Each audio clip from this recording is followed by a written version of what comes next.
Monique Ravel est une femme québécoise de 49 ans qui a été assassinée en 2004 alors qu'elle était dans son propre domicile. Cette affaire n'a encore jamais été résolue et renferme énormément de mystères. Pour tout savoir sur la triste et mystérieuse histoire de Monique Ravel, lançons-nous maintenant dans la vidéo.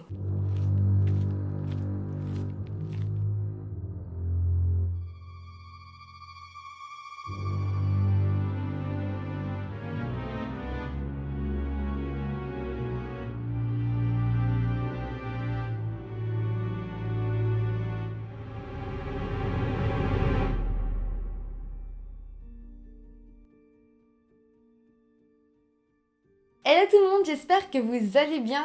Aujourd'hui, je vous retrouve avec une affaire qui est très peu connue.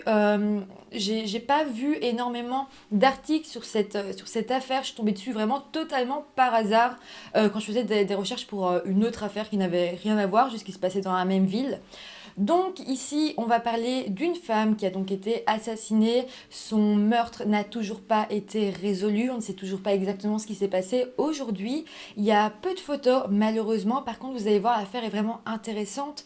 Et selon moi, c'est important qu'on en parle parce que, quelqu'un peut peut-être un jour se rappeler de quelque chose ou en tout cas remettre un petit peu en avant ce genre d'histoire dont on ne parle plus beaucoup, se rappeler, savoir que ça existe et qu'il y a toujours une famille endeuillée qui ne sait toujours pas ce qui est arrivé. Donc voilà, c'est pour ça que je trouvais ça important d'en parler aujourd'hui, mais vous allez voir, cette histoire est extrêmement intéressante, bien qu'elle soit un peu plus courte que d'habitude. Donc Monique Ravel, c'est une femme de 49 ans qui est née en 1954. Elle vit au Canada, au Québec, et plus précisément à Montréal, dans l'arrondissement Saint-Laurent, sur la rue Cardinal. Au moment des faits, soit en 2004, Monique était en pleine instance de divorce. Monique était en fait infirmière, mais elle enseignait aussi en technique de soins infirmiers au Cégep Saint-Laurent. Donc on peut se douter qu'elle avait un planning bien chargé, mais par contre elle restait vraiment disponible pour ses enfants, sa vie de famille était importante, même si elle devait gérer son divorce, elle restait très présente pour ses deux enfants. Donc elle avait deux enfants, un garçon qui a 13 ans qui s'appelle Louis-Philippe et une fille qui s'appelle Dominique et qui elle a 15 ans. D'ailleurs au moment des faits, c'était Monique qui avait la garde la plus grande de ses enfants, donc elle avait ses enfants toute la semaine et son ex-mari avait les enfants le week-end. Vous allez voir que c'est important de savoir que donc les enfants n'étaient jamais là le week-end et à chaque fois, chaque week-end, ils allaient chez leur papa. Mais voilà, plongeons-nous maintenant dans la journée du dimanche 25 avril 2004. C'est donc la fin du week-end, les enfants ont passé le week-end chez leur père et il est à peu près 19h quand le papa arrive devant la maison de Monique et les enfants descendent de la voiture pour rentrer chez leur maman. Ils ont ouvert la porte, ils disent qu'ils sont arrivés mais personne ne leur répond. C'est à ce moment-là que Dominique, donc la fille de Monique qui avait 15 ans, va un petit peu aller dans la maison pour regarder où pourrait être sa maman. Et bon, il est 19h, peut-être que sa maman était fatiguée, donc elle est peut-être dans la chambre. Donc elle va aller justement dans la chambre de sa mère, elle va ouvrir la porte et c'est là qu'elle va voir le corps inanimé de sa maman. Donc très vite, la police va être avertie et quand les policiers vont arriver chez Monique, la première chose qu'ils vont constater, c'est qu'il n'y a pas de traces d'effraction. Donc, soit la personne avait les clés de la maison, soit Monique aurait ouvert à son ou ses agresseurs. Les policiers iront ensuite dans la chambre et c'est là qu'ils vont faire la découverte du corps de Monique et ils vont être vraiment choqués et ils écriront d'ailleurs que la femme avait été battue avec une extrême violence. Après ça, il faudra prononcer l'heure du décès, et donc l'heure du décès prononcée sera 20h15. En fouillant, les policiers retrouveront un chapeau noir, un bonnet, et ce bonnet sera analysé et un ADN y sera retrouvé. Donc là, en fait, on se dit qu'il n'y a pas vraiment d'indice sur la scène de crime, mis à part ce bonnet, on l'analyse et directement un profil ADN tombe. Donc là, vraiment, tout le monde est très content. Et c'est là qu'on se dit qu'on va essayer de retrouver à qui pourrait appartenir cet ADN. Ce que les policiers vont faire, c'est qu'ils vont demander à toutes les personnes dans l'entourage de Monique de leur donner un petit peu de leur ADN, des bouts de cheveux, etc. pour pouvoir les comparer. Et l'ADN trouvé dans le bonnet, il matchera avec aucun ADN des personnes proches de Monique. Donc là, ça devient compliqué. On a effectivement l'ADN dans le chapeau, mais il ne correspond pas à des bases de données des policiers et il ne correspond pas aux proches de Monique. Donc, le seul vrai indice qu'on a devient quand même quelque chose de compliqué à exploiter. En fait, vous allez me dire, ce chapeau, on n'est pas sûr, c'est vrai, qu'il pouvait avoir un lien avec le ou les meurtriers, mais en fait, les enfants de Monique diront qu'ils n'avaient jamais vu ce chapeau auparavant, qu'il appartenait à personne, et en plus, après avoir comparé l'ADN des proches de Monique, c'était pas leur chapeau non plus, donc la police est quand même assez sûre que ça appartient à l'agresseur, et d'ailleurs, ils diront dans la presse, on est convaincu que l'ADN qui correspond à la tuque a un lien important et même significatif avec le meurtre de Madame Gravel. Donc voilà, c'est pour le moment un peu le seul indice, mais on est sûr qu'il y a un lien et il faut trouver ce lien. Chose importante aussi, en fait, quelques heures après qu'on ait découvert le corps de Monique, la police va faire une nouvelle découverte. En fait, ils vont découvrir la voiture de Monique abandonnée au coin des rues Pont-Gravé et du boulevard Laurentin. La voiture, c'était une Oldsmobile Aurora de couleur or. Les clés de la voiture seront aussi retrouvées sur le sol à proximité. Donc, on pense que le ou les meurtriers, après avoir commis leur acte chez Monique, auraient pris la voiture de leur victime pour s'enfuir et à ce moment-là, ils l'auraient abandonné quelque part, ils auraient jeté les clés et auraient continué à pied pour se cacher. Bon, la police continuera quand même à interroger un petit peu les proches de la victime, ses amis, mais personne n'aura l'air suspect et surtout tout le monde avait un bon alibi. Chose aussi importante à vous dire, c'est que l'ex-mari de Monique n'a pas du tout été soupçonné, il était avec ses enfants à ce moment-là, donc vraiment... il y a peu de chances, c'est impossible que ce soit lui, parce que vraiment, il était avec ses enfants toute la journée. Par contre, dans cette enquête, il va y avoir une chose un petit peu étonnante, vous allez voir. En fait, Monique était très amie avec le comédien Serge Turgeon. La police décidera alors de l'interroger, mais après quelques minutes d'interrogatoire, Serge va être victime d'un malaise. Il sera donc conduit à l'hôpital, où on apprendra qu'il était en fait en train de faire un infarctus, et malheureusement, il décédera un peu plus tard à 16h50. En fait, selon les policiers, ils diront directement « Ok, Serge, on l'a pas interrogé comme un suspect, on l'a interrogé parce qu'il avait peut-être des informations vu que c'était le meilleur ami de Monique. Mais donc, son infarctus, oui, ça peut paraître bizarre, mais sans doute qu'il a été juste choqué de la nouvelle et ça a été un petit peu trop pour lui. Mais vous allez voir, j'y reviendrai un petit peu plus tard. Bon, sinon, quelques jours après les faits, l'analyse du médecin légiste arrivera aux policiers. Évidemment, beaucoup de réponses vont être apportées. On va apprendre que Monique est décédée par asphyxie, par compression du cou. En plus de ça, il sera écrit que le corps de Monique avait de nombreuses lésions traumatiques. Donc en gros, oui, elle avait été battue violemment et après elle avait été asphyxiée. Chose très importante à noter aussi, en fait l'analyse montrera que Monique n'avait aucune trace d'alcool ou de drogue dans le sang, donc quand elle a été tuée, elle était complètement clean, elle avait rien consommé. Ou on lui avait rien fait consommer. Mais bon, vous allez voir que tout ça reste quand même vague dans ce document et il sera pas très détaillé et j'imagine que vous vous posez plein d'autres questions. Moi par exemple, je me demande dans quelle position elle a été retrouvée, où est-ce qu'elle a été retrouvée exactement, on sait dans la chambre, mais est-ce que c'était dans le lit, est-ce qu'il y avait des traces de lutte, ça je ne sais pas non plus. Et aussi, ok, on sait qu'elle a été asphyxiée, mais est-ce qu'elle a été étranglée à main nue?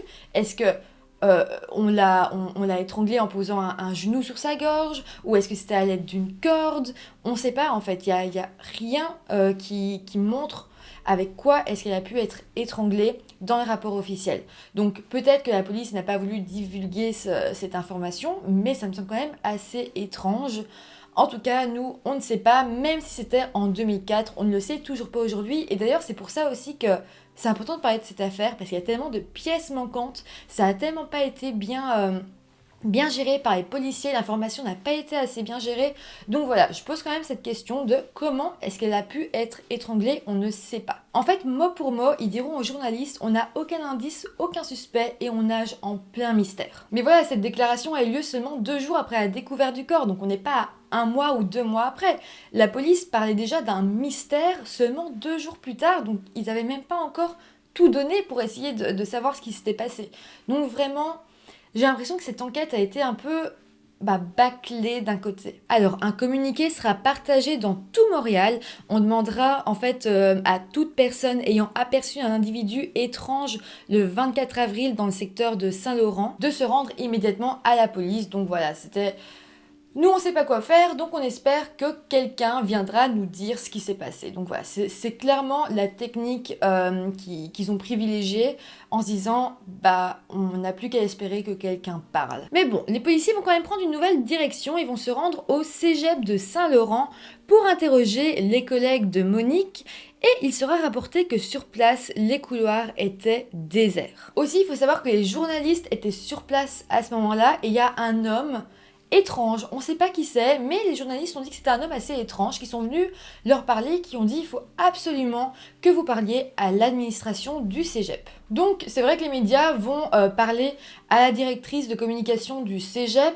Bon, elle va rien dire de très intéressant, on ne sait pas trop pourquoi cet homme les a un petit peu brusqués en disant faut vraiment que vous parliez à l'administration.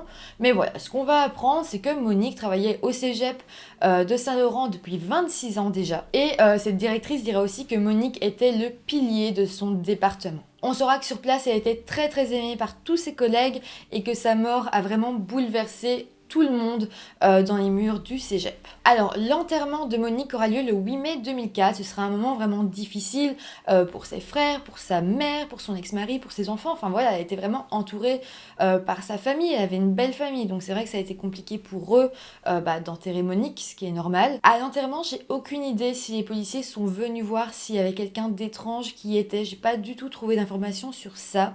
Donc voilà, ça aurait été intéressant de voir si une personne suspecte serait arrivée, quelqu'un que la famille ne connaît pas spécialement, mais voilà, je n'ai pas cette information. Alors, l'affaire fera un peu du surplace, et puis en janvier 2005, il y a une mini-série qui s'appelle Qui a tué, qui a sorti un épisode sur Monique. En fait, c'était une mini-série animée par Claude Poirier, que vous devez très bien connaître si vous habitez au Québec. En fait, cette série a surtout été là pour qu'on se rappelle de cette affaire, mais malheureusement, ils n'ont pas réussi à trouver de nouvelles pistes, il n'y avait pas assez d'indices. Donc voilà, l'épisode est très intéressant, ça nous explique bien ce qui s'est passé et ce qu'on sait.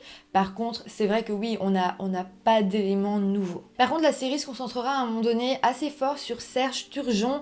Donc rappelez-vous, c'était l'acteur qui était mort le lendemain d'un infarctus pendant son interrogatoire. Bon, on rappelle bien au début que Serge Turgeon n'était pas du tout soupçonné.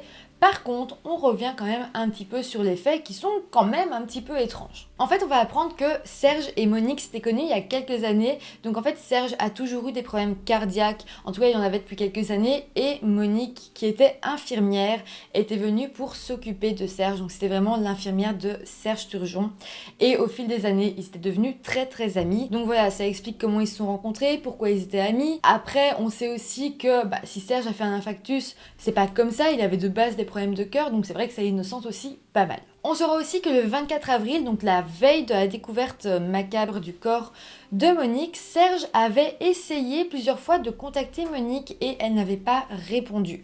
Donc voilà, on sait quand même que la veille, en tout cas sans doute le jour du meurtre, il avait plusieurs fois essayé de lui téléphoner. Aussi, dans cette mini-série, on va apprendre que Serge se serait rendu plutôt de lui-même au commissariat de police en disant « Ok, j'ai appris la mort de Monique, de mon amie, et voilà, je vais vous donner toutes les informations que j'ai au cas où ça pourrait vous servir. » Donc il y a ces deux sons de cloche qui est que soit la police l'a interrogé, soit c'est lui-même qui est venu.